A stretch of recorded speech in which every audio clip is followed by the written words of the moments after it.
ನಿಮ್ಮ ಆಜ್ಞೆ madam. Yes. So the today's I'm going to start today the new subject, that is business taxation. Under that the 4 chapters is there. Under business taxation alli 4 chapters is there. So all chapters are practicals. ಅಂದ್ರೆ ಏನು 4 chapters ಕೂಡ practical ಆಗಿರುತ್ತೆ. Theory ಸ್ವಲ್ಪ ಇರುತ್ತೆ, remaining ಎಲ್ಲವೂ ಕೂಡ practical. So now the first unit is Customs Act. The first unit is Customs Act. So in this chapter, what are the contents having in this chapter? The contents is introduction, meaning, types of custom duty, valuation of custom duty, tariff value, customs value, methods of valuation of customs, problems on custom duty. So ಈ ಒಂದು chapter ತುಂಬಾ small chapter. So approximately this chapter 10 classes that's enough. Class ಅಲ್ಲಿ ಈ chapter ನ complete ಮಾಡಬಹುದು with your permission ಆಗಬಹುದು, ನಿಮ್ಮ ಒಂದು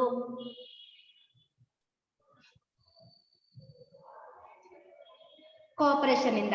so now I am going to start introduction. So what do you mean by Customs Act? ಏನು Customs Act ಅಪ್ಪ ಅಂತಂದ್ರೆ, ಸೊ ಹಿಯರ್ ನಮ್ಗೆ ಗೊತ್ತಿರೋ ಪ್ರಕಾರ, ಸೊ ಸಿಂಪಲ್ ಆಗಿ ಹೇಳ್ಬೇಕು ಅಂದ್ರೆ, ನಾವು ಏನ್ ಇಂಪೋರ್ಟ್ಸ್ ಮಾಡ್ಕೋತೀವಿ, ಎಕ್ಸ್ಪೋರ್ಟ್ ಮಾಡ್ಕೋತೀವಿ, ಅದ್ರ ಮೇಲೆ ಟ್ಯಾಕ್ಸ್ ಏನ್ ಪೇ ಮಾಡ್ತೀವೋ ಅದನ್ನ ಕಸ್ಟಮ್ಸ್ ಡ್ಯೂಟಿ ಅಂತ ಕರಿತೀವಿ. ಸೊ ಅಂದ್ರೆ ಏನು, ನಾವು ಏನು ಆಮದು ಮಾಡ್ಕೋತೀವಿ ಅಥವಾ ರಫ್ತು ಮಾಡ್ತೀವೋ ಆ ಒಂದು ಆಮದು ಮತ್ತೆ ರಫ್ತು ಮೇಲೆ ಆ ಒಂದು ಇಂಪೋರ್ಟರ್ಸ್ ಆಗ್ಬೋದು, ಎಕ್ಸ್ಪೋರ್ಟರ್ಸ್ ಆಗ್ಬೋದು, ಏನು ಟ್ಯಾಕ್ಸ್ ನ ಪೇ ಮಾಡ್ತಾರೋ ಅದು ಕಸ್ಟಮ್ ಡ್ಯೂಟಿ, ರೈಟ್? ಸೊ ಇನ್ನ ಡೀಪ್ ಆಗಿ ತಿಳ್ಕೊಬೇಕಪ್ಪ ಅಂತಂದ್ರೆ, so this introduction stage. The custom duty is imposed on goods imported into or exported out of India as per the rates specified under the Custom Tariff Act 1975 or any other law. ಅಂದ್ರೆ ನಮ್ಮ ಒಂದು India ಏನಾಗುತ್ತಪ್ಪ ಅಂದ್ರೆ, ಏನ್ imports ಮಾಡ್ಕೋತೀವೋ export ಮಾಡ್ತೀವೋ as per customs tariff act. Tariff is nothing but tax ಅಂತ students. Tariff is nothing but tax. ಅಂದ್ರೆ ಏನು, ಕಸ್ಟಮ್ಸ್ ಟ್ಯಾರಿಫ್ ಆಕ್ಟ್ ಅಂಡರ್ ಅಲ್ಲಿ 1975 ಆಕ್ಟ್ ಅಂಡರ್ ಅಲ್ಲಿ ಏನು ರೇಟ್ ಸ್ಪೆಸಿಫೈ ಆಗಿರುತ್ತೋ ಆ ರೇಟ್ಸ್ ಪ್ರಕಾರನೇ ನಾವು ಏನು ಟ್ಯಾಕ್ಸ್ ನ ಪೇ ಮಾಡ್ತೀವೋ ನಮ್ಮ ಒಂದು ಗವರ್ಮೆಂಟ್ ಆಫ್ ಇಂಡಿಯಾಗೆ, ಆ ಒಂದು ಟ್ಯಾಕ್ಸ್ ನ ನಾವು ಕಸ್ಟಮ್ ಡ್ಯೂಟಿ ಅಂತ ಕರಿತೀವಿ. Like means duty also, duty nothing but tax ಅಂತ. Nanesh, we continue. The custom duty is considered to be charged on the goods imported and not on the person importing or paying the duty. It is expected to be passed on to the buyer. ಅಂದ್ರೆ ಏನಪ್ಪಾ ಅಂದ್ರೆ ಇದನ್ನ ಹೇಳ್ತಿದ್ದಾರೆ ಅಂದ್ರೆ, ನಮ್ಮೊಂದು custom duty ಇದೆ ನೋಡಿ, ಅಂದ್ರೆ ನಾವು ಏನು ಇಂಪೋರ್ಟ್ ಮಾಡ್ಕೋತೀವೋ ಎಕ್ಸ್ಪೋರ್ಟ್ ಮಾಡ್ಕೋತೀವೋ ಆ ಒಂದು ಟ್ಯಾಕ್ಸ್ ಯಾರು ಎಕ್ಸ್ಪೋರ್ಟ್ ಮಾಡ್ತಿದಾರೋ ಯಾರು ಇಂಪೋರ್ಟ್ ಮಾಡ್ತಿದಾರೋ ಆ ಒಂದು ಪರ್ಸನ್ಸ್ ಮೇಲೆ ಬೀಳೋದಿಲ್ಲ.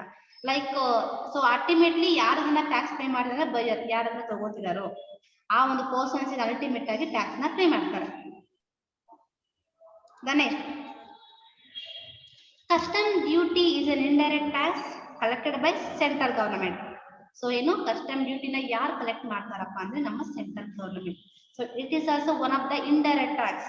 So in our tax system will be 2 types, direct tax, indirect tax. You people already know about that. ಅಂದ್ರೆ ನಿಮ್ಗೆ ಆಲ್ರೆಡಿ ಅದ್ರ ಬಗ್ಗೆ ಗೊತ್ತಿದೆ, ಡೈರೆಕ್ಟ್ ಟ್ಯಾಕ್ಸ್ ಮತ್ತೆ ಇಂಡೈರೆಕ್ಟ್ ಟ್ಯಾಕ್ಸ್ ಅಂತ. ಈ ಒಂದು ಕಸ್ಟಮ್ ಡ್ಯೂಟಿನ ಇಂಡೈರೆಕ್ಟ್ ಟ್ಯಾಕ್ಸ್ ನಾವು ಟ್ರೀಟ್ ಮಾಡ್ತೀವಿ. ಸೊ ಸ್ಟೂಡೆಂಟ್ಸ್, ನಿಮ್ಮ ಒಂದು ಇನ್ಕಮ್ ಟ್ಯಾಕ್ಸ್ ಅಲ್ಲಿ ಯಾವ ತರ ಒಂದು ಪ್ರಾಬ್ಲಮ್ಸ್ ಅರೈಸಸ್ ಆಗ್ತಿತ್ತು, ಸೇಮ್ ಆಸ್ ಇಟ್ ಇಸ್ ಇದರಲ್ಲೂ ಕೂಡ ಪ್ರಾಬ್ಲಮ್ ಬರುವಂತದ್ದು. ಸೊ ಸೇಮ್ ಹಾಗಂತ ಇನ್ಕಮ್ ಟ್ಯಾಕ್ಸ್ ಸಿಮಿಲರ್ ಇರುತ್ತೆ ಹೊರತು ಸ್ವಲ್ಪ ಸ್ಲ್ಯಾಬ್ ರೇಟ್ಸ್ ಆಗ್ಬೋದು, ಟ್ಯಾಕ್ಸ್ ರೇಟ್ ಸಿಸ್ಟಮ್ ಸ್ವಲ್ಪ ಚೇಂಜ್ ಆಗ್ಬೋದು ಹೊರತು ಬೋತ್ ಆರ್ ಸಿಮಿಲರ್. ನೆನ್ಪಿರ್ಲಿ, ಹಾಗಂತ ಎಲ್ಲ ಇನ್ಕಮ್ ಟ್ಯಾಕ್ಸ್ ಅಲ್ಲೇ ಬರುತ್ತೆ ಅಂತ ಹೇಳಲಿಕ್ಕಾಗಲ್ಲ. ಸೊ ಅಂದ್ರೆ ಏನು, ನಮ್ಮ ಒಂದು ಕಸ್ಟಮ್ ಡ್ಯೂಟಿ ಇಂಡೈರೆಕ್ಟ್ ಟ್ಯಾಕ್ಸ್ ಆಗಿರುತ್ತೆ. ಈ ಒಂದು ಇಂಡೈರೆಕ್ಟ್ ಟ್ಯಾಕ್ಸ್ ನ ಸೆಂಟ್ರಲ್ ಗವರ್ನಮೆಂಟ್ ಕಲೆಕ್ಟ್ ಮಾಡುತ್ತೆ. ಯಾವ್ದ್ರ ಮೇಲೆ ಅಂದ್ರೆ ಇಂಪೋರ್ಟ್ಸ್ ಮೇಲೆ, ಎಕ್ಸ್ಪೋರ್ಟ್ಸ್ ಮೇಲೆ. ಅಂದ್ರೆ ಪರ್ಟಿಕ್ಯುಲರ್ ಗೂಡ್ಸ್ ನಾವು ಇಂಪೋರ್ಟ್ ಮಾಡ್ತೀವಲ್ವಾ, ಅಂಡ್ ಪರ್ಟಿಕ್ಯುಲರ್ ಗೂಡ್ಸ್ ನ ಎಕ್ಸ್ಪೋರ್ಟ್ ಮಾಡ್ತೀವಿ, ಅದ್ರ ಮೇಲೆ ಟ್ಯಾಕ್ಸ್ ನ ಪೇ ಮಾಡ್ತೀವಿ. And write, custom duty in India is governed by the customs act 1962. ಅಂದ್ರೆ ಏನು, ಕಸ್ಟಮ್ಸ್ ಆಕ್ಟ್ ಈ ಪರ್ಟಿಕ್ಯುಲರ್ ಕಸ್ಟಮ್ ಡ್ಯೂಟಿ ಯಾವ ಅಂಡರ್ ಅಲ್ಲಿ ಇದೆಯಪ್ಪ ಅಂದ್ರೆ, ಆಗ್ಲೇ ಹೇಳಿದೆ ಕಸ್ಟಮ್ ಟ್ಯಾರಿಫ್ ಆಕ್ಟ್ 1975 ಅಂತ. ಸೊ ಈ ಒಂದು ಇಯರ್ಸ್ ನ ನೆನ್ಪಿಟ್ಕೋಬೇಕಾಗುತ್ತೆ ನೀವು, because 1 marks question 2 marks question ಇಲ್ಲಿ ಅರೈಸಸ್ ಅಂದ್ರೆ ಏನು. So 1975 is the custom tariff act, and one more is customs act 1962. These are all the act, customs act ಅನ್ನೋದು ಬರೋ acts. ಸೊ ಈ ಕಸ್ಟಮ್ ಆಕ್ಟ್ 1962 ಅನ್ನೋದು ಕೂಡ ನಮ್ಮ ಒಂದು ಕಸ್ಟಮ್ ಡ್ಯೂಟಿ ಅದರ ಅಂಡರ್ ಅಲ್ಲಿ ಕಸ್ಟಮ್ ಡ್ಯೂಟಿ ಬಂದಿರೋದು.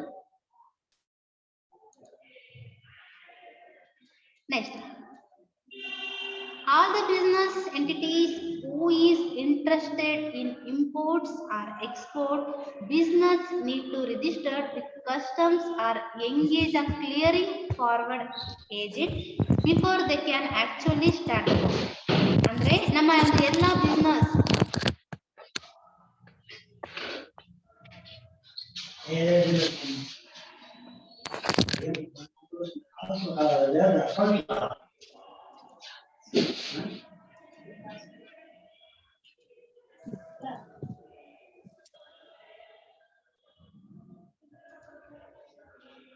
ಸೊ ನಮ್ಮ ಒಂದು ಬಿಸ್ನೆಸ್ ಎಂಟಿಟಿ ಏನಿದಪ್ಪ ಅಂದ್ರೆ ಯಾವೆಲ್ಲ ಬಿಸ್ನೆಸ್ ಎಂಟಿಟೀಸ್ ಎಕ್ಸ್ಪೋರ್ಟ್ ಮಾಡ್ತಾರೋ ಬಿಸ್ನೆಸ್ ಮಾಡ್ತಾರೋ ಆ ಪರ್ಸನ್ಸ್ ಎಲ್ಲರೂ ಕೂಡ ನಮ್ಮ ಒಂದು ಕಸ್ಟಮ್ಸ್ ಆಕ್ಟ್ ಅಂಡರ್ ಅಲ್ಲಿ ರಿಜಿಸ್ಟ್ರೇಷನ್ ಮಾಡಿಸ್ಕೊಂಡ ಮೇಲೆನೆ ಅವ್ರು ಏನ್ ಮಾಡ್ಬೇಕಾಗುತ್ತೆ. ಸೊ ಎಲ್ಲ ಒಂದು ಇಂಪೋರ್ಟ್ಸ್ ಆಕ್ಟಿವಿಟೀಸ್ ಆಗ್ಬೋದು, ಎಕ್ಸ್ಪೋರ್ಟ್ ಆಕ್ಟಿವಿಟೀಸ್ ಆಗೋದು they can do only after the registration under the customs act 1962. ಅಂದ್ರೆ ಬಿಸ್ನೆಸ್ ಎಂಟಿಟೀಸ್ ಯಾರೆಲ್ಲ ಬಿಸ್ನೆಸ್ ಮಾಡ್ತಾರೋ ಅದು ಏನು ಎಸ್ಪೆಷಲಿ ಇಂಪೋರ್ಟ್ಸ್ ಮತ್ತೆ ಎಕ್ಸ್ಪೋರ್ಟ್ ಮಾಡೋ ಬಿಸ್ನೆಸ್ ನಮ್ಮ ಒಂದು ಕಸ್ಟಮ್ಸ್ ಆಕ್ಟ್ ಅಂಡರ್ ಅಲ್ಲಿ ರಿಜಿಸ್ಟ್ರೇಷನ್ ಮಾಡಿಸ್ಕೊಂಡಿದ್ದಾದ್ಮೇಲೆ ಅವರು ಎಲ್ಲ ವರ್ಕ್ನ ಕೂಡ ಮಾಡ್ಬೇಕಾಗುತ್ತೆ. This is the meaning of this paragraph. Understood boys? And the next, the most custom duty is charged on import. Normal ಆಗಿ ಹೇಳ್ಬೇಕಪ್ಪ ಅಂದ್ರೆ ತುಂಬಾನೇ ಒಂದು custom duty the most specify ಯಾವ್ದಕ್ಕಪ್ಪ ಅಂದ್ರೆ ಇಂಪೋರ್ಟ್ ಮೇಲೆ. ಅಂದ್ರೆ ಏನು, ನಾವೇನು ಆಮದು ಮಾಡ್ಕೊತೀವಿ ಅಂತ ಒಂದು ಕಾಸ್ಟ್ ಅಂತದ್ರ ಮೇಲೆ ನಾವು ಜಾಸ್ತಿ ಕಸ್ಟಮ್ ಡ್ಯೂಟಿ ಜಾಸ್ತಿ ಚಾರ್ಜ್ ಮಾಡೋದು. ಯಾಕಪ್ಪ ಅಂದ್ರೆ ನಾವೇನ್ ಇಂಪೋರ್ಟ್ ಮಾಡ್ಕೊತೀವಿ ಆಮದು ಏನ್ ಮಾಡ್ತೀವಿ ಅದ್ರ ಮೇಲೆ ಚಾರ್ಜ್ ಮಾಡ್ತೀವಿ. ಎಕ್ಸ್ಪೋರ್ಟ್ಸ್ ಮೇಲೆ ಕಡಿಮೆ. When compare to imports export is less, but export ಮೇಲೂ ಕೂಡ ನಾವು ಟ್ಯಾಕ್ಸ್ ಮಾಡಿ ತಗೋತೀವಿ. ಬಟ್ ಇಂಪೋರ್ಟ್ಸ್ ಕಂಪೇರ್ ಮಾಡಿದ್ರೆ ಎಕ್ಸ್ಪೋರ್ಟ್ ಕಡಿಮೆ ಆಗಿರುತ್ತೆ. And the next here, the major of exports of goods are free from custom duty except few which government wants to regulate or discourage the export such items as per precedent situation. ಹೇಳ್ದೆ ಅಲ್ವಾ? So ಕೆಲವೊಂದು situations ಅಲ್ಲ ಆಗ್ಬೋದು, ಕೆಲವೊಂದು export ನಾವು ಏನ್ export ಮಾಡ್ತೀವೋ ಅಂತ ಒಂದು ಕೆಲವೊಂದು ಐಟಮ್ಸ್ ನಾನು ನೆಕ್ಸ್ಟ್ ಫರ್ದರ್ ಹೇಳ್ತಾ ಹೋಗ್ತೀನಿ ಯಾವ್ದ್ರ ಮೇಲೆ ಕಸ್ಟಮ್ ಡ್ಯೂಟಿ ಇಲ್ಲ ಅಂತ. ಸೊ ಅದ್ರ ಒಂದು ಫ್ಯೂ ಐಟಮ್ಸ್ ಮೇಲೆ ನಾವು ಕಸ್ಟಮ್ ಡ್ಯೂಟಿನ ಚಾರ್ಜ್ ಮಾಡ್ತಾರೆ. Especially custom duty charged on imports. This ನೆನ್ಪಿರಿ. ಸೊ ನಿಮಗೆ ಒಂದೇ ಒಂದು ವರ್ಡ್ ಹೇಳ್ಬೇಕಂದ್ರೆ custom duty is duty on imports and exports. ಈ ಒನ್ ಲೈನ್ ನೆನ್ಪಿಟ್ಕೊಂಡ್ರೆ the overall custom duty ನೆನ್ಪಿಟ್ಕೋಬಹುದು. Duty is nothing but tax. The next here, thus the power to make law in respect of custom duty based with the central government. So ಹೇಳ್ದೆ ಅಲ್ವಾ, ನಮ್ಮ ಒಂದು central government ನಮ್ಮ ಒಂದು custom ಡ್ಯೂಟಿನ collect ಮಾಡುತ್ತೆ. ಅದನ್ನ next, the tax receipts on account of custom duty are solely enjoyed by the union. The entire ನಮ್ಮ ಒಂದು ಕಸ್ಟಮ್ ಡ್ಯೂಟಿನ ಯಾರಪ್ಪ ಒಂದು ಕಲೆಕ್ಟ್ ಮಾಡ್ತಾರೆ ಅಂದ್ರೆ ಸೆಂಟ್ರಲ್ ಗವರ್ನಮೆಂಟ್. ಒಂದು ಎಂಟೈರ್ ಒಂದು ಪ್ರಾಫಿಟ್ ಆಗ್ಬೋದು ಎಲ್ಲದನ್ನು ಕೂಡ ನಮ್ಮ ಒಂದು ಸೆಂಟ್ರಲ್ ಗವರ್ನಮೆಂಟ್ ಎಂಜಾಯ್ ಮಾಡುವಂಥದ್ದು. ಬಿಕಾಸ್ ಆಫ್ ಎಲ್ಲ ಅಮೌಂಟ್ ಕೂಡ ಸೆಂಟ್ರಲ್ ಗವರ್ನಮೆಂಟ್ ಹೋಗುತ್ತೆ. ಇಲ್ಲಿ ಸ್ಟೇಟ್ ಗವರ್ನಮೆಂಟ್ ಗೆ ಏನು ಬರೋದಿಲ್ಲ ಯಾವುದು ಕಸ್ಟಮ್ ಡ್ಯೂಟಿ ಒಂದು amount. The next, the goods are imported and exported from India through sea or air or land. Goods may even through post, parcel or baggage when passengers travel in and out of the country. ನಾನು ಹೇಳ್ದೆ ಅಲ್ವಾ, so ನಮ್ಮ ಒಂದು ಸಮುದ್ರ ಮುಖಾಂತರ ಆಗ್ಬೋದು, airline ಮುಖಾಂತರ ಆಗ್ಬೋದು, ಲ್ಯಾಂಡ್ ಮುಖಾಂತರ ಆಗ್ಬೋದು, ಯಾವುದೇ ಒಂದು ರೀತಿಯಲ್ಲೂ ಕೂಡ ನಾವು ಎಕ್ಸ್ಪೋರ್ಟ್ ಮಾಡ್ತಿದೀವಿ ಇಂಪೋರ್ಟ್ ಮಾಡ್ತಿದೀವಿ ಅಂದ್ರೆ ನಾವೇನ್ ಮಾಡ್ತೀವಿ, ಟ್ಯಾಕ್ಸ್ ಅನ್ನ ಪೇ ಮಾಡಲೇಬೇಕು. ಐದರ್ ಒಂದು ಪಾರ್ಸಲ್ ನ ಮಾಡ್ಬೋದು, ಅದರ ಬ್ಯಾಗೇಜ್ ಅಂದ್ರೆ ಕೆಲವೊಂದು ಐಟಮ್ಸ್ ನ ನಾವು ಪಾರ್ಸಲ್ ಕೊಡ್ಬೋದು, ಪ್ಯಾಸೆಂಜರ್ಸ್ ಟ್ರಾವೆಲ್ ಮಾಡ್ಬೋದು, ಎಲ್ಲದಕ್ಕೂ ಕೂಡ ನಾವು ಟ್ಯಾಕ್ಸ್ ನ ಪೇ ಮಾಡೇ ಮಾಡ್ತೀವಿ. The next, this paragraph meaning, the Customs Act was formulated in the year 1962 to prevent the illegal import and export of goods. Moreover, all imported goods are subject to the duty to affording protection to indigenous industries as well as to keep import to a minimum in the interest of Indian companies and to securities exchange rate of the Indian currency. In this article we look custom duty in the indirect hand. ಅಂದ್ರೆ ಏನು ಈ ಒಂದು paragraph ಏನಪ್ಪಾ ಹೇಳುತ್ತಂದ್ರೆ ನಮ್ಮ ಒಂದು customs act, which is the customs act 1962. Once again I will told with you students, custom tax will be 1962. Tariff act ಬಂದು 1975. Tariff is nothing but tax. But ಆದ್ರೆ so ಇಲ್ಲಿ ಆಕ್ಟ್ಸ್ ಚೇಂಜ್ ಆಗುತ್ತೆ. Custom tariff act 1975, customs act 1962.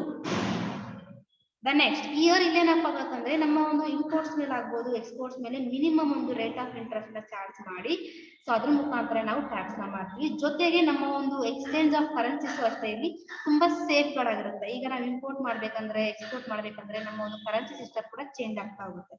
ಅದಕ್ಕೂ ಕೂಡ ನಾವು ಈ ಒಂದು custom duty help ಮಾಡುತ್ತೆ. So these are all the introduction about the custom duty. So now we should know about the customs. So ಅಂದ್ರೆ ಏನು, ನಾನು ಇಷ್ಟೊತ್ತು ಹೇಳಿದ್ದು ಏನಪ್ಪಾ ಕಸ್ಟಮ್ ಡ್ಯೂಟಿ, ಇದನ್ನ ಯಾರು ತಗೋತಾರೆ, ಇದ್ರಲ್ಲಿ ಏನೆಲ್ಲ ಇರುತ್ತೆ, ಯಾವ ಆಕ್ಟ್ಸ್ ಅಂಡರ್ ಎಲ್ಲ ಇದು ರಿಜಿಸ್ಟ್ರೇಷನ್ ಮಾಡ್ಕೋಬೇಕು, ಇದನ್ನ ಈ ಒಂದು ಬೆನಿಫಿಟ್ ಯಾರು ತಗೋತಾರೆ, ಅಂಡ್ ಲೈಕ್ ಯಾವೆಲ್ಲ ಒಂದು ಪ್ರಾಡಕ್ಟ್ ನ ನಾವು ಟ್ಯಾಕ್ಸ್ ಪೇ ಮಾಡ್ತೀವಿ. ಐದರ್ ಬ್ಯಾಗೇಜಸ್ ಅಂದ್ರೆ ಒಂದು ಐಟಮ್ಸ್ ನ ಸೆಂಡ್ ಮಾಡೋದಾಗ್ಬೋದು, ಪಾರ್ಸಲ್ ಮಾಡೋದಾಗ್ಬೋದು, ಯಾವ್ದು ಮುಖಾಂತರ air C land, so particular items ಮೇಲೆ ಕೂಡ ನಾವು ಟ್ಯಾಕ್ಸ್ ನ ಪೇ ಮಾಡ್ತೀವಿ. ಇಂಪೋರ್ಟರ್ಸ್, ಎಕ್ಸ್ಪೋರ್ಟರ್, ಫೈನಲಿ ಇದನ್ನ ಯಾರು ಎಂಜಾಯ್ ಮಾಡ್ತಾರೆ ಅಂದ್ರೆ ಬೈಯರ್. ಅಂದ್ರೆ ಯಾರು ಫೈನಲಿ ಟ್ಯಾಕ್ಸ್ ಪೇ ಮಾಡೋದ್ರೆ ಬೈಯರ್. ಅಲ್ಟಿಮೇಟ್ ಆಗಿ ಇದನ್ನ ನಾವು ಟ್ಯಾಕ್ಸ್ ಪೇ ಮಾಡೋದು ಬೈಯರ್ ಆಗುತ್ತಾನೆ. This is about the introduction about the custom duty. Now I am going to explain about the customs. In customs, see, in simple terms, the customs have derived its essence from the term customs, which means customary practice or a course of action that is observed and repeated in the circumstances. Circumstances means conditions ಅಂತ. Particular condition ಮೇಲೆ, particular situation ಮೇಲೆ ನಾವು ಏನೊಂದು tax ನ pay ಮಾಡ್ತಿದೀವಿ, ಒಂದು repeated ಆಗಿರುತ್ತೆ. ಅದು ಒಂದು ರಿಪೀಟೆಡ್ ಮೀನ್ಸ್ ಕಂಟಿನ್ಯೂಸ್ ಆಗಿ ಒಂದು ಪರ್ಟಿಕ್ಯುಲರ್ ಆಕ್ಷನ್ ಮೇಲೆ ಕಂಟಿನ್ಯೂಸ್ ಆಗಿ ಒಂದು ಸಿಚುವೇಶನ್ ಮೇಲೆ ನಾವು ಏನು ಟ್ಯಾಕ್ಸ್ ನ ಪೇ ಮಾಡ್ತೀವೋ ಅದು ಕಸ್ಟಮ್ಸ್ ಅಂತ ಅನ್ಸ್ಕೊಳ್ಳುತ್ತೆ. Customs is nothing but situation ಅಂತಾನೆ ಹೇಳ್ಬೋದು. ಐದರ್ ಸರ್ಕಮ್ಸ್ಟೆನ್ಸಸ್, ರಿಪೀಟೆಡ್ ಸರ್ಕಮ್ಸ್ಟೆನ್ಸಸ್ ಅಂತ ನಾವು ಅಂತೀವಿ. ಅಂದ್ರೆ ರಿಪೀಟೆಡ್ ಅಂದ್ರೆ ನಾವು ಪದೇ ಪದೇ ಪುನರಾವರ್ತನವಾಗಿ ಏನ್ ಮಾಡ್ತೀವಿ, ಟ್ಯಾಕ್ಸ್ ನ ಪೇ ಮಾಡ್ತಾನೆ ಇರ್ತೀವಿ. The next custom duty is an walk from the ancient time. ಅಂದ್ರೆ ಏನು, ಏನ್ಷಿಯಂಟ್ ಟೈಮ್ ಅಂದ್ರೆ ಪುರಾತನ ಕಾಲದಿಂದನೂ ಕೂಡ ನಾವೇನ್ ಮಾಡ್ತಾ ಇದ್ವಿ, ಸೊ ನಮ್ಮ ಒಂದು ಕಸ್ಟಮ್ ಇಂದ ಪೇ ನಾವು ಕೊಡ್ತಾನೆ ಅದು ಬರ್ತಾನೆ ಇದೆ ಅಂತ. ಅಂದ್ರೆ ಏನು, ನಾವು ಅದನ್ನ ಅಡಿಕ್ಟ್ ಮಾಡ್ಕೊಂಡಿದೀವಿ ಅಂತ. ಸೊ ಇವಾಗಿಂದ ನಾವು ಏನು ಪ್ರೆಸೆಂಟ್ ಒಂದು ಎರಾದಲ್ಲಿ 21st century ಆಗ್ಬೋದು, 20th century ಆಗ್ಬೋದು, ಇದರಲ್ಲಿ ನಾವು ಯಾವ ಟ್ಯಾಕ್ಸ್ ಪೇ ಮಾಡಿಲ್ಲ. ಅಂದ್ರೆ ಏನ್ಷಿಯಂಟ್ ಟೈಮ್ ಅಂದ್ರೆ ಕಾಲದಿಂದನೂ ಕೂಡ, ಆ ಕಾಲದಿಂದನೂ ಕೂಡ ಏನ್ ಮಾಡ್ತಾ ಇದ್ವಿ ನಾವು ಕಸ್ಟಮ್ ಡ್ಯೂಟಿ ಇತ್ತು. ಬಟ್ ಒಂದು ನೇಮ್ ಅಂದ್ರೆ ಏನಲ್ಲಿ ಒಂದು ರೇಟ್ಸ್ ಅಂತ, ಲೈಕ್ ತೆರಿಗೆ ಅಂತ ಕರಿತಿದ್ವಿ ಆಗ. ಈಗ ಅದಕ್ಕೆ ಪರ್ಟಿಕ್ಯುಲರ್ ನೇಮ್ ಅಂತ ಕರೀತಾರೆ, ಕಸ್ಟಮ್ ಡ್ಯೂಟಿ ಅಂತ ಅಷ್ಟೇ. Next scope of customs law. Scope of customs law, scope means ವ್ಯಾಪ್ತಿ ಅಂತ ಕರಿತೀವಿ. So students, you people are already know about the custom duty. ನಿಮ್ಗೆ ಒಂದೇ ವರ್ಡ್ ಹೇಳೋದಾದ್ರೆ ಇಂಪೋರ್ಟ್ಸ್ ಮೇಲೆ ಮತ್ತೆ ಎಕ್ಸ್ಪೋರ್ಟ್ಸ್ ಮೇಲೆ ನಾವು ಏನು ಟ್ಯಾಕ್ಸ್ ನ ಪೇ ಮಾಡ್ತೀವೋ ಅದು ಕಸ್ಟಮ್ ಡ್ಯೂಟಿ ಅನ್ಸ್ಕೊಳ್ಳುತ್ತೆ. The entire benefit are enjoyed by the central government. ಇದ ಒಂದು ಎಂಟೈರ್ ಒಂದು ಬೆನಿಫಿಟ್ ನ ಯಾರು ಎಂಜಾಯ್ ಮಾಡ್ತಾರೆ ಅಂದ್ರೆ ಸೆಂಟ್ರಲ್ ಗವರ್ನಮೆಂಟ್ ಎಂಟೈರ್ ಬೆನಿಫಿಟ್ ನ ಎಂಜಾಯ್ ಮಾಡುತ್ತೆ. ನೆಕ್ಸ್ಟ್ ಅಲ್ಟಿಮೇಟ್ ಆಗಿ ಯಾರು ಟ್ಯಾಕ್ಸ್ ಪೇ ಮಾಡ್ತಾರೆ ನಮ್ಮ ಒಂದು ಕಸ್ಟಮ್ ಡ್ಯೂಟಿ ಅಂದ್ರೆ ಬೈಯರ್. ಅಂದ್ರೆ ಯಾರು ಒಂದು ಪರ್ಟಿಕ್ಯುಲರ್ ಗೂಡ್ಸ್ ಆಗ್ಬೋದು, ಪರ್ಟಿಕ್ಯುಲರ್ ಏನನ್ನ ಒಂದನ್ನ ಅದನ್ನ ಬೈ ಮಾಡ್ತಿದಾರೋ ಅಂತ ಅಲ್ಟಿಮೇಟ್ ಬೈಯರೇ ಈ ಒಂದು ಕಸ್ಟಮ್ ಡ್ಯೂಟಿನ ಪೇ ಮಾಡುವಂಥದ್ದು, ರೈಟ್. ಅಂಡ್ ನಾವು I am going to explain scope of customs law. Scope means ವ್ಯಾಪ್ತಿ ಅಂತ. ಎಷ್ಟು ವ್ಯಾಪ್ತಿ ಇದೆ ಇದಕ್ಕೆ, ಯಾವೆಲ್ಲ ಒಂದು ಏರಿಯಾದಲ್ಲಿ ಇದನ್ನ ನಾವು ನೋಡಬಹುದು ಅಂತ. ನಾವು here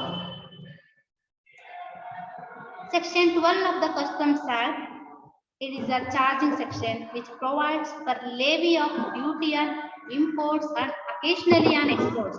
Students, I already tell you, sorry, it is especially the tax on imports. When compared to exports, it is more than imports ಅಂತ ಹೇಳ್ತಾರೆ. ಅಂದ್ರೆ ಏನು, ಎಕ್ಸ್ಪೋರ್ಟ್ಸ್ ಕಂಪೇರ್ ಮಾಡಿದ್ರೆ ಇಂಪೋರ್ಟ್ಸ್ ಮೇಲೆ ಟ್ಯಾಕ್ಸ್ ಪೇ ಮಾಡ್ತೀವಿ, right. Here also same lines ಇದೆ. ಅಂದ್ರೆ ಏನು, ತುಂಬಾ ಲೆವಿ ಅಂದ್ರೆ ನಾವು ಯಾವ್ದ ಮೇಲೆ ಟ್ಯಾಕ್ಸ್ ಹಾಕ್ತಾರೆ ಅಂದ್ರೆ ಇಂಪೋರ್ಟ್ಸ್ ಮೇಲೆ ಹಾಕ್ತಾರೆ, ಸ್ವಲ್ಪ ಎಕ್ಸ್ಪೋರ್ಟ್ಸ್ ಮೇಲೆ ಅಕೇಶನಲಿ, ಸೊ ಆಗಾಗ ಮಾತ್ರ ಎಕ್ಸ್ಪೋರ್ಟ್ಸ್ ಮೇಲೆ, ಕೆಲವೊಂದು ಐಟಮ್ಸ್ಗೆ ಮಾತ್ರ ಎಕ್ಸ್ಪೋರ್ಟ್ ಮೇಲೆ ಒಂದು ಕಸ್ಟಮ್ಸ್ ನ ಪೇ ಮಾಡ್ತಾರೆ ಅಂತ. But the rate of duty chargeable is on prescribed in customs tariff act 1975. So yes ನಾನು ಹೇಳ್ದೆ ಅಲ್ವಾ, ಯಾವ್ದ್ರ ಆಕ್ಟ್ ಅಂಡರ್ ಅಲ್ಲಿ ನಾವು ಪ್ರಿಸ್ಕ್ರೈಬ್ಡ್ ಒಂದು ರೇಟ್ಸ್ ನ ನೋಡ್ತೀವಿ ಅಂದ್ರೆ custom tariff act 1975. Customs tariff act 1975 under ಅಲ್ಲಿ ಏನೆಲ್ಲ ಒಂದು ರೇಟ್ಸ್ ಇದೆಯೋ, ಪರ್ಟಿಕ್ಯುಲರ್ ರೇಟ್ಸ್ ಮುಖ ಆ ಒಂದು ರೇಟ್ಸ್ ಮೇಲೆ ಮಾಡ್ತಾರೆ ಟ್ಯಾಕ್ಸ್ ಅನ್ನ ಪೇ ಮಾಡ್ತಾ ಬರ್ತಾರೆ. The next point is custom duty is levied on almost all imports, but few exports are subject to duty. However, Government of India issued notification exempting imports of goods by Indian Navy, Police, Defense Department, etc. Yes ಅಂದ್ರೆ ಏನು, ನಾನು ಹೇಳಿದೆ ತುಂಬಾ imports ಮೇಲೆ, ಕೆಲವೊಂದು exports ಮೇಲೆ ಮಾತ್ರ ನಾವು ಟ್ಯಾಕ್ಸ್ ನ ಪೇ ಮಾಡ್ತೀವಿ. ಜೊತೆಗೆ ನಮ್ಮ ಒಂದು ಗವರ್ನಮೆಂಟ್ ಆಫ್ ಇಂಡಿಯಾ ಕೆಲವೊಂದು ನೋಟಿಫಿಕೇಶನ್ ನ ಸೆಂಡ್ ಮಾಡಿರುತ್ತೆ. ಯಾರಾದ್ರೆ ಇಂಡಿಯನ್ ನಾವಿ ಮೀನ್ಸ್ ನಮ್ಮ ಒಂದು ನೌಕೆಯನ್ನ ತರ ಅಡುಗು ಡಿಪಾರ್ಟ್ಮೆಂಟ್ ಆಗ್ಬೋದು, ಪೊಲೀಸ್ ಆಗ್ಬೋದು, ಡಿಫೆನ್ಸ್ ಡಿಪಾರ್ಟ್ಮೆಂಟ್ಸ್ ಎಲ್ಲ ಕೆಲವೊಂದು ನೋಟಿಫಿಕೇಶನ್ ಇದ್ ಮಾಡ್ತಾರೆ. ಯಾಕಪ್ಪ ಅಂದ್ರೆ ನಾವು ಪ್ರಾಪರ್ ಆಗಿ ಕಸ್ಟಮರ್ನ ಪೇ ಮಾಡೋದಾದ್ರೆ ಕೆಲವೊಂದು ಸ್ಟೇಜಸ್ ಇರುತ್ತೆ. ಲೈಕ್ ಈಗ ನಾವು ಏನೇ ಒಂದನ್ನ ನಾವು ಟ್ಯಾಕ್ಸ್ ಪೇ ಮಾಡ್ಬೇಕು ಅಂದ್ರೆ ಗೂಡ್ಸ್ ಸ್ಟೇಜಸ್ ವೈಸ್ ಹೋಗ್ತಾ ಇರುತ್ತೆ. ಸೊ ಕೋರ್ಟ್ ಹೋಗೋಕ್ಕಿಂತ ಮುಂಚೆ ಪೊಲೀಸ್ ಡಿಪಾರ್ಟ್ಮೆಂಟ್ಸ್ ಅಲ್ಲಿ ಆಗ್ಬೋದು, ಆ ಒಂದು ರೈಲ್ವೆ ಡಿಪಾರ್ಟ್ಮೆಂಟ್ ಅಲ್ಲಿ ಆಗ್ಬೋದು, ರೈಲ್ವೆ ಮುಖಾಂತರ ಆದ್ರೆ, ಸೊ ಕೆಲವೊಂದು ಡಿಪಾರ್ಟ್ಮೆಂಟ್ಸ್ ಕೂಡ ಕೆಲವು ನೋಟಿಫಿಕೇಶನ್ ನ ನಮ್ಮ ಒಂದು ಕಸ್ಟಮ್ ಡ್ಯೂಟಿ ಕಳಿಸಿರುತ್ತೆ. ಯಾಕಪ್ಪ ಅಂದ್ರೆ ಅಲ್ಲಿ ಯಾವುದೇ ಒಂದು ಇಲ್ಲಿಗಲ್ ಆಕ್ಟಿವಿಟಿ ಆಗ್ತಿರೋ ತರ ನೋಡ್ಕೊಳ್ಳೋದು. Customs law extended to the whole of India, it is an indirect tax. Of course ಏನು ನಮ್ಮ ಒಂದು customs law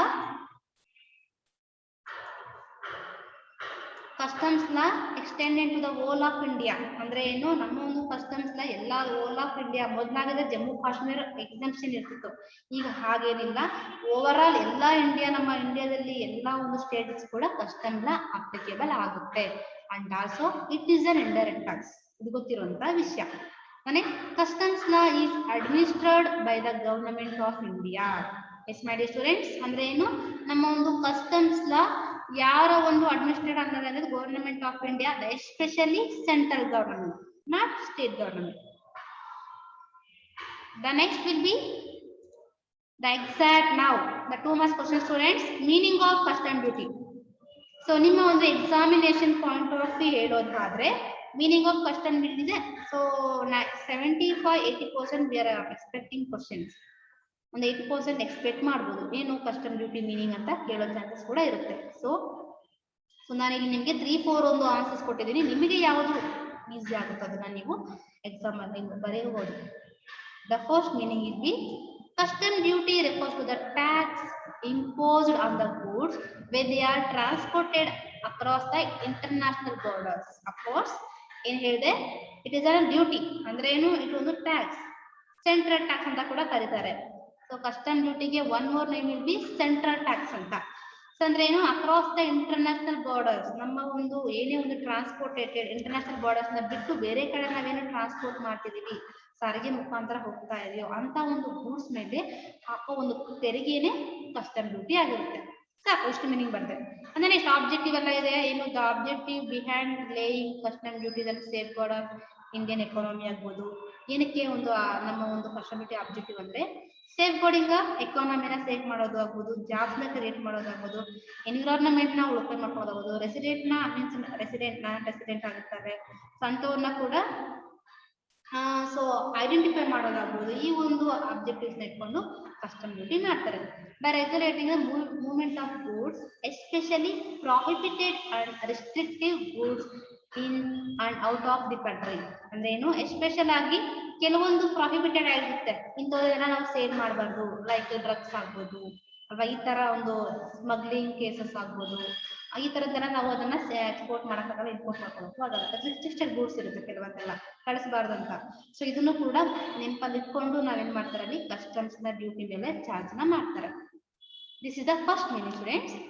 the one more name, C custom duty is a duty or tax which is levied by central government on import of goods into India and export of goods from India. This is the simplest meaning ಅಂತ ಹೇಳ್ಬೋದು. ಅಂದ್ರೇನು custom duty ಅಂದ್ರೆ ಏನು, ಒಂದು tax. ಇದು ಯಾರು ಹಾಕ್ತಾರಪ್ಪ ಅಂದ್ರೆ central government. ಯಾವ್ದ್ರ ಮೇಲೆ, ನಾವ್ ಏನ್ ಇಂಪೋರ್ಟ್ ಮಾಡಿಸ್ಕೊಳ್ತೀವೋ ಬೇರೆ ಬೇರೆ ಕಡೆಯಿಂದ ನಮ್ಮ ಇಂಡಿಯಾಗೆ, ನಾವೇನ್ ಎಕ್ಸ್ಪೋರ್ಟ್ ಮಾಡ್ತೀವೋ ನಮ್ಮ ಇಂಡಿಯಾದಿಂದ ಬೇರೆ ಒಂದು ಕಂಟ್ರಿಗೆ, ಆ ಒಂದು ಸಿಸ್ಟಮ್ ನಾವು ಕಸ್ಟಮ್ ಡ್ಯೂಟಿ ಅಂತ ಕರಿತೀವಿ, right? It is a tax which is levied by central government on import of goods into India and export of goods from India, right? The next here, it is collected from the importer and exported of goods. ಯಾರ ಕಡೆಯಿಂದ collect ಮಾಡ್ತಾರೆ? S, importers ಇಂದ, ಆಮದುದಾರರಿಂದ ಮತ್ತೆ ರಫ್ತುದಾರರಿಂದಾನೇ ಇದನ್ನ collect ಮಾಡ್ತಾರೆ. But the burden is actually borne by its consumer. Yes, I already told you students, ಏನು ಹೇಳಿದ್ದೆ, the finally ಇದನ್ನ ಬರ್ಡನ್ ಯಾರ ಮೇಲೆ ಬೀಳುತ್ತೆ ಅಂದ್ರೆ ಯಾರು ಕನ್ಸ್ಯೂಮರ್ ಆಗಿರ್ತಾರೆ, ಪರ್ಟಿಕ್ಯುಲರ್ ಆಗಿ ಯಾರು ಅದನ್ನ ಬೈ ಮಾಡಿರ್ತಾರೆ, not by the importer or the exporter. Importer exporter ಯಾಕೋ ಅವರೇ ಪೇ ಮಾಡ್ಬೋದು, ಆ ಒಂದು ಟ್ಯಾಕ್ಸ್ ಸಿಸ್ಟಮ್ ನ ಕೂಡ ಫೈನಲ್ ಆಗಿ ಯಾರು ಅದನ್ನ ತಗೋತಾರೋ ಅವ್ರ ಮೇಲೆ ಆಗಿರುತ್ತೆ. Who paid the government, right? The last meaning will be, in short term, custom duty means which is levied by government on import of goods into India, export out of India. Yes, it is a central tax ಆಗಿದೆ. ಇದನ್ನ ನಮ್ಮ central government collect ಮಾಡುತ್ತೆ. ಯಾವ್ದ್ರ ಮೇಲಪ್ಪ ಅಂದ್ರೆ import goods ಮೇಲೆ, export goods ಮೇಲೆ, right? This is the meaning of our custom duty. The last topic in this session, my dear students, last topic discuss ಮಾಡೋಣ. See, objective of custom duty.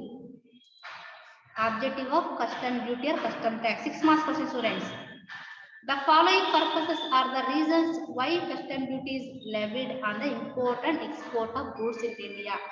ಯಾಕಪ್ಪ ನಮ್ಮ custom duty ಮೇಲೆ ನಾವು custom duty ಇದೆ, ನಮ್ಮ ಒಂದು ಇಂಡಿಯಾದಲ್ಲಿ ಕಸ್ಟಮ್ ಇಟ್ಟಿದ್ದಾರೆ, ಇಂಪೋರ್ಟ್ಸ್ ಮೇಲೆ ಮತ್ತೆ ಎಕ್ಸ್ಪೋರ್ಟ್ ಗೂಡ್ಸ್ ಮೇಲೆ ಮಾತ್ರನೇ ಯಾಕೆ ಕಸ್ಟಮ್ ಡ್ಯೂಟಿ ಅಪ್ಲಿಕೇಬಲ್ ಆಗುತ್ತೆ, ರೀಸನ್ಸ್ ಅಂತ ಕೂಡ ಕ್ವಶನ್ ರೈಸ್ ಆಗ್ಬೋದು. ಸೊ ನಿಮ್ಗೆ ಕಸ್ಟಮ್ ಡ್ಯೂಟಿ ಮೇಲೆ ಕೆಲವೊಂದು ಇಂಡೈರೆಕ್ಟ್ ಕ್ವಶನ್ಸ್ ಕೇಳ್ತಾರೆ, ಹಾಗೆಲ್ಲ ಈ ಒಂದು ಆಬ್ಜೆಕ್ಟಿವ್ಸ್ ಯೂಸ್ಫುಲ್ ಆಗುತ್ತೆ ಅಂತಾನೆ ಈ ಒಂದು ಲೈನ್ ಅನ್ನು ಇಟ್ಟಿರುವಂತದ್ದು. The first objective, to restrict the imports for conserving foreign exchange. Of course ಅಂದ್ರೆ ಏನು, ಕೆಲವೊಂದು ರೆಸ್ಟ್ರಿಕ್ಟ್ ಮಾಡೋದಕ್ಕೆ ಇಂಪೋರ್ಟ್ಸ್ ಮೇಲೆ, ಅಂದ್ರೆ ಏನು, ಫಾರಿನ್ ಎಕ್ಸ್ಚೇಂಜಸ್ ಮಾಡ್ತಾರಲ್ವಾ, ಏನು ಕೆಲವೊಂದನ್ನ ನಾವು ಇಂಪೋರ್ಟ್ಸ್ ಆಮದು ಮಾಡ್ಕೊಳ್ಳೋದು, ಕೆಲವೊಂದನ್ನ ರಿಸ್ಟ್ರಿಕ್ಷನ್ ಮಾಡ್ತಾರೆ. ಲೈಕ್ ಇಂಥದನ್ನ ಮಾತ್ರ ಇಂಪೋರ್ಟ್ ಮಾಡ್ಕೋಬೇಕು, ಜೊತೆಗೆ ಫಾರಿನ್ ಕರೆನ್ಸಿ ನಮ್ಮ ಒಂದು ಇಂಡಿಯಾಗೆ ಬರ್ತಿರುತ್ತೆ. ಈಗ ನಾವೇನೇ ಆಗ್ಲಿ, ನಾವೇನನ್ನ ಇಂಪೋರ್ಟ್ಸ್ ಮಾಡ್ಕೊತೀವೋ ನಮ್ಮ ಒಂದು ಆಮದು ಮಾಡ್ಕೊಂಡಾಗ ನಮ್ಮ ಒಂದು ಇಂಡಿಯನ್ ಕರೆನ್ಸಿ ಬೇರೆ ಕಂಟ್ರೀಸ್ಗೆ ಹೋಗುತ್ತೆ, ಅವರ ಒಂದು ಕರೆನ್ಸಿ ನಮ್ಮ ಕಂಟ್ರೀಸ್ಗೆ ಬರುತ್ತೆ. ಜೊತೆಗೆ ಒಂದು ರಿಲೇಶನ್ಶಿಪ್ ಅನ್ನೋದು ಬಿಲ್ಡ್ ಆಗುತ್ತೆ. ಅಂದ್ರೆ ಏನು, ಫಾರಿನ್ ಎಕ್ಸ್ಚೇಂಜ್ ಅಲ್ಲಿ ಅದನ್ನ ನಾವು ಸೇಫ್ ಗಾರ್ಡ್ ಮಾಡ್ಬೋದು, ಫಾರಿನ್ ಎಕ್ಸ್ಚೇಂಜ್ ನ ಸೇಫ್ ಮಾಡ್ಬೋದು, ಮತ್ತೆ ರಿಸ್ಟ್ರಿಕ್ಷನ್ ಕೂಡ ಮಾಡ್ಬೋದು, ಅಂದ್ರೆ ಲಿಮಿಟ್ ನ ಇಟ್ಕೋಬಹುದು. ಅದಕ್ಕಾಗಿ ನಮ್ಮ ಒಂದು ಕಸ್ಟಮ್ ಡ್ಯೂಟಿ ಇರುವಂತದ್ದು.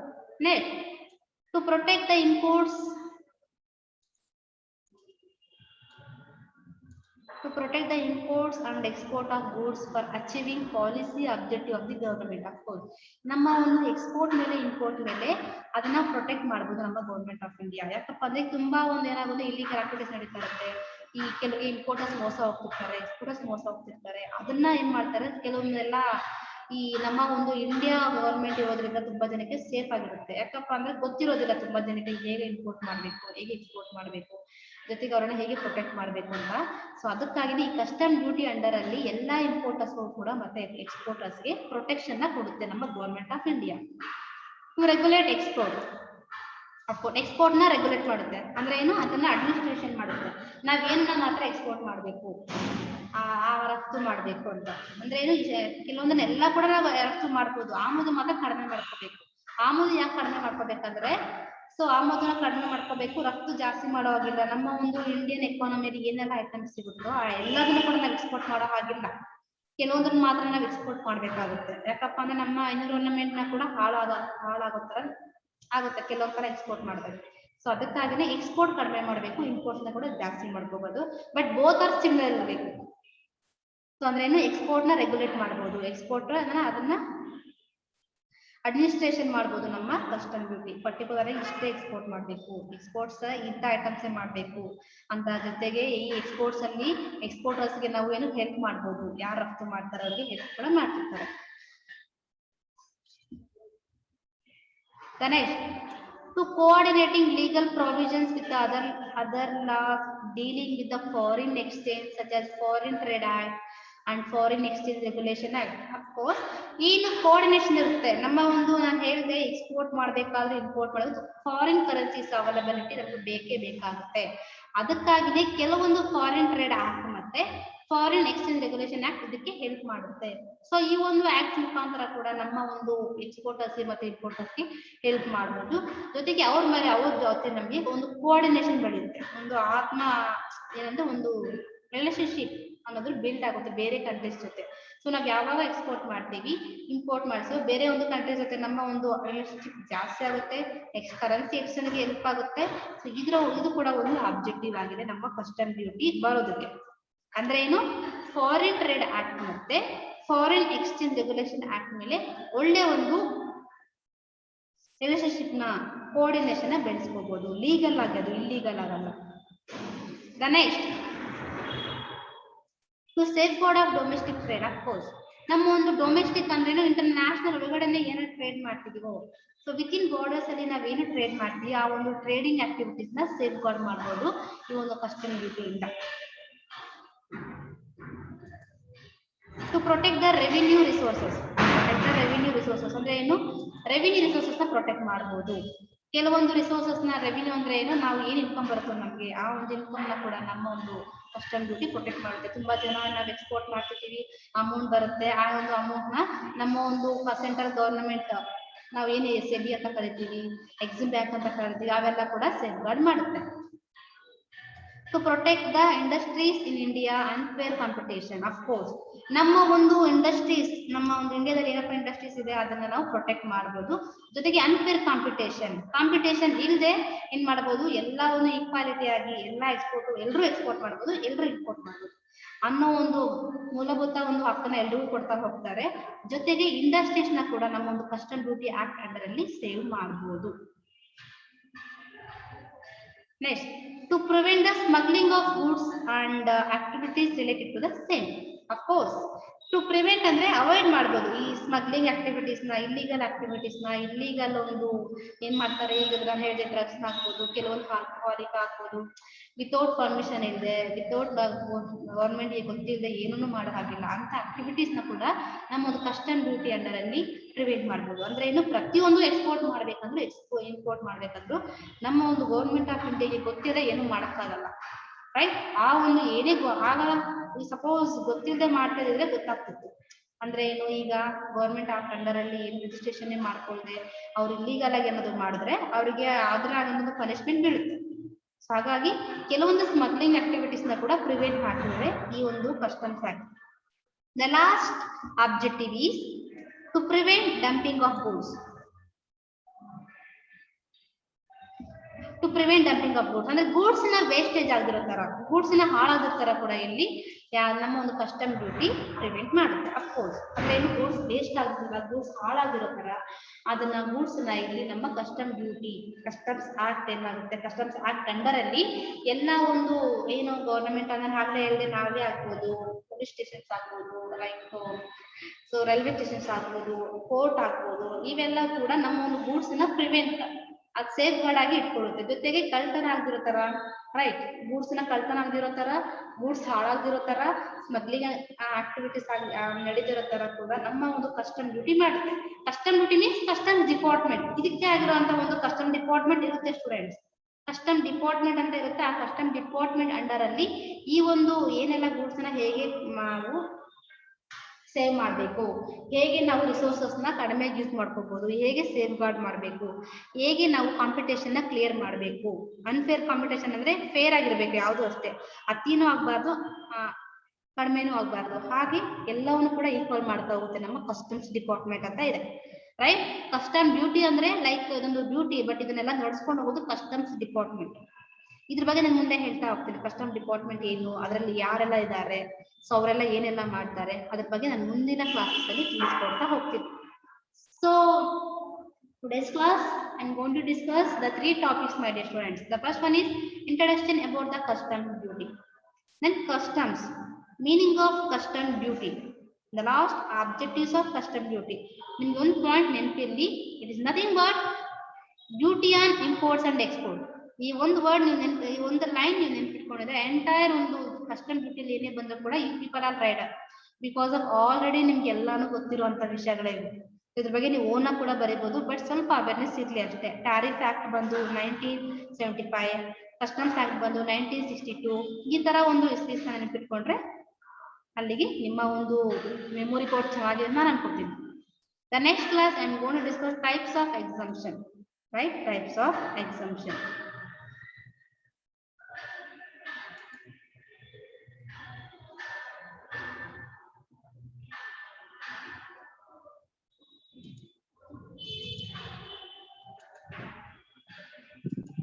अरे